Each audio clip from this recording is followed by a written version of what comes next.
Hey guys, this is Ski coming back with you again for a couple reasons here. Give you a look at my rhino that I've pretty much finished up. I got a few more things that I want to do to it, but for the most part, it's done.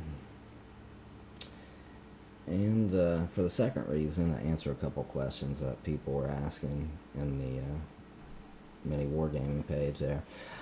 Dry brushing and blending and layering. Well, first, dry brushing. I mean, every piece you see down here is I've dry brushed.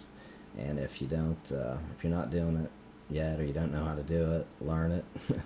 But here's the basics of it. Okay. On large flat surfaces like the tanks, you want to take something like this, just a regular crappy old brush, and you see what dry brushing does to the brush, so it is really hard on them, so definitely don't use an expensive brush. Anyway, just dip the end of it real lightly in just a little bit of paint, and then kind of like, wipe it off on the palette, make sure all the excess paint is off of it, and then just basically just dab it on and start going like that all over the tank. And I mean, it takes a long time to get the whole tank worked up in the color because you're putting so little on at a time, but the results are worth it because you get that kind of like over the black, you kind of get that grimy, dirty look that it gives, and it automatically puts like those kind of little shades in the creases there. I don't know if you can see on the front of the rhino, like right here.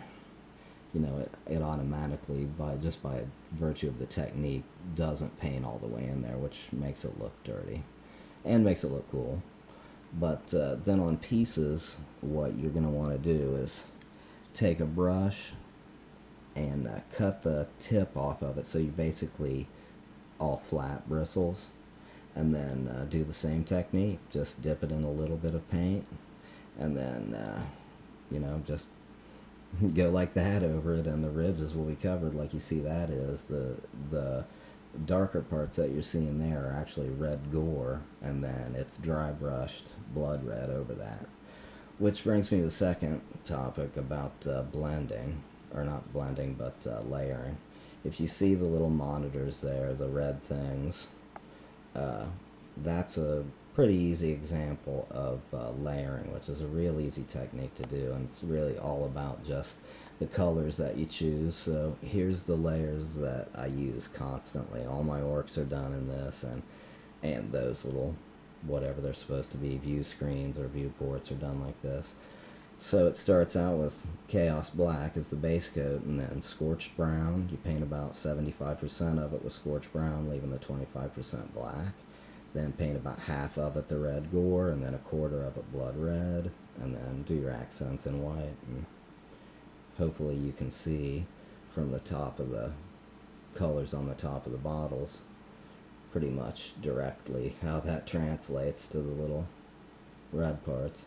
Now, as far as blending goes, it's a wet brush technique, and it's a little bit requires more experience and skill than I need to go into right now, because I'm no pro painter or anything. But I mean, learn this first, and then we'll talk about blending later. Anyway, there it is. Hope you enjoyed. Oh, and one more thing I ought to mention about dry brushing is that you should always brush against lines, because if you brush with lines, it'll just paint right in there and defeat the whole purpose of what you're doing. So have a good one.